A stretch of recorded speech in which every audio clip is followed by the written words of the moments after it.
नमस्कार शेतकरी मित्रांनो.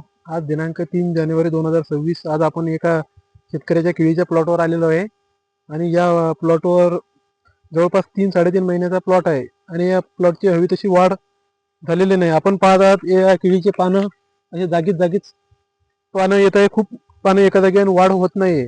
त्याचं कारण म्हणजे सध्या आपल्याकडे असलेले थंड वातावरण. थंड वातावरणामध्ये काय होते, केळी हे उष्ण आणि दमट वातावरणात येणारे पीक आहे. त्यामुळे थंडी त्याला एवढी सहन होत नाही. त्यामुळे याची वाढ पुरेशी होत नाही.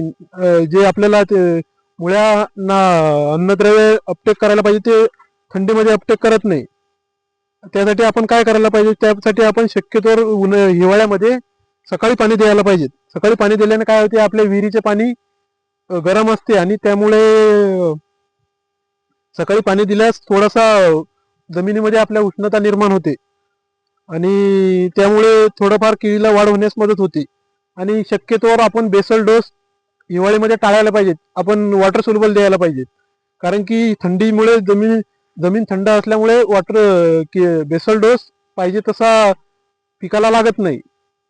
तरी बी आपण वॉटर सोल्युबल द्यायला पाहिजे. वॉटर सोल्युबल मध्ये काय द्यायला पाहिजे, तर आपण सध्या थंडीमुळे केळीच्या पिकाला सल्फर आणि मॅग्नेशियमची कमतरता जाणवते. तर एकरी 1 किलो सल्फर आणि 5 किलो मॅग्नेशियम सल्फेट ठिबकद्वारे द्यायला पाहिजे. त्यामुळे आपल्या केळीच्या पिकाचा पिवळेपणा कमी होईल आणि केळीची वाढ होण्यास मदत होईल.